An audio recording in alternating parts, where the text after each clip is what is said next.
ಈ ಒಂದು ಆಯುರ್ವೇದ ಸಿಸ್ಟಮ್ ಪ್ರಶ್ನೆಗಳಲ್ಲಿ ಉತ್ತರವನ್ನು ಕೂಡ ಹೇಳ್ಬಿಟ್ಟು ಪರೀಕ್ಷೆಯಲ್ಲಿ ಒಬ್ಬ ಮನುಷ್ಯನ ಆರೋಗ್ಯದ ಬಗ್ಗೆ ನಾವೇನಾದ್ರು ಮಾತಾಡ್ತೀವಿ ಇದ್ರೆ ಅಲ್ಲಿ ಇದೇನಿದು ಆತ್ಮ ಲೋಕ 20 ಗುಣಗಳನ್ನ ಅರ್ಥ ಮಾಡ್ಕೊಳ್ಳೋದು ಕಷ್ಟ ಆಯ್ತು. ಅದಕ್ಕೆ 5 ಭಾಗ ಮಾಡಿದ್ರು. ಸಿಮಿಲಾರ್ ಗುಣ ಇರುವಂತಹದ್ದನ್ನ ಒಂದು ಪೃಥ್ವಿ ಅಂದ್ರು, ಜಲ ಅಂದ್ರು, ವಾಯು ಅಂದ್ರು, ತೇಜ ಅಂದ್ರು, ಆಕಾಶ ಅಂದ್ರು. ಉತ್ತಿಷ್ಟೇ ಬ್ರಾಹ್ಮಿ ಮೂರ್ತೆ ಸ್ವಸ್ಥೋ ರಕ್ಷಾರ್ಥಮಾಯುಷಃ ಶರೀರ ಚಿಂತಾಂ ನಿರ್ವರ್ತ್ಯ ಕೃತ ಶೌಚ ವಿಧಿಸ್ತತ. ಸ್ಟೂಲ್ನಲ್ಲಿ ರಕ್ತ ಸೇರ್ಕೊಂಡಿದ್ರೆ ಎಲ್ಲೋ ಇಂಟರ್ನಲ್ ಬ್ಲೀಡಿಂಗ್ ಆಗಿದೆ ಅಂತ ಗೊತ್ತಾಗುತ್ತೆ. ಮುಖ್ಯವಾದ ನಾಳೆ ನಿಮಗೆ ಕೆಮ್ಮು ಬರುತ್ತೆ, ಜ್ವರ ಬರುತ್ತೆ ಅಂತ ಆದಾಗ ಇವತ್ತು ಗಂಟಲು ತುರಿಕೆ ಸ್ಟಾರ್ಟ್ ಆಗಿರುತ್ತೆ, ಕಣ್ಣು ಉರಿ ಸ್ಟಾರ್ಟ್ ಆಗಿರುತ್ತೆ, ಕಾಲು ಉರಿ. ಈಗ ಡಯಾಬಿಟಿಸ್ ಅಥವಾ ಒಂದು ಹೈಪರ್ ಟೆನ್ಷನ್ ಇದು 6 ಸ್ಟೇಜಸ್ ಅಲ್ಲಿ ಹೇಗೆ ಬೆಳೆಯುತ್ತೆ ನಮಗೆ?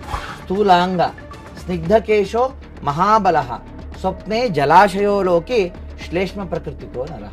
ಸ್ರೋತಸ್ಸಿನಿಂದ ಯಾವ ಸ್ರೋತಸ್ ಬ್ಲಾಕ್ ಆದರೆ ನಮಗೆ ಹಾರ್ಟ್ ಪ್ರಾಬ್ಲಮ್ ಬರುತ್ತೆ. ಏನು ಈ ಚಾರ್ಟಲ್ಲಿ ನೋಡ್ತಾ ಇದ್ದೀವಿ, ಇಲ್ಲಿ ಸ್ರೋತಸ್ ಅಂತ ಹೇಳಿ ಇಂದಷ್ಟೆಲ್ಲ ಒಂದು 16 ಚಾನಲ್ಗಳಿದೆ ಅಂತ ಹೇಳ್ತಾರೆ. ಈ ನಾವೇನು ಬ್ಲಡ್ ವೆಸಲ್ಸ್ ಅಂತ ಹೇಳ್ತೀವಿ ಅದಕ್ಕೂ ಇಲ್ಲಿರುವಂತಹ ಸ್ರೋತಸ್ಗೂ ಏನಾದರೂ ಕನೆಕ್ಷನ್ ಇದೆಯಾ? ಇದು ಯಾವ ಥರ ಸೈನ್ಸ್? ಈ ಅಗ್ನಿ, ಈ 3 ಥರದ ಅಗ್ನಿಗಳೇನು ಮತ್ತು ನಮ್ಮ ಆರೋಗ್ಯವಾಗಿ ನಾವು ಇರಬೇಕು ಅಂದರೆ ಇದರ ಪ್ರಾಮುಖ್ಯತೆ ಏನು? ಶಾಂತಿ ಅಗ್ನೌ ಮ್ರಿಯತೆ. ಅಗ್ನಿ ಶಾಂತಿ ಆಗ್ಬಿಟ್ರೆ ಮನುಷ್ಯ ಸಾಯ್ತಾನೆ.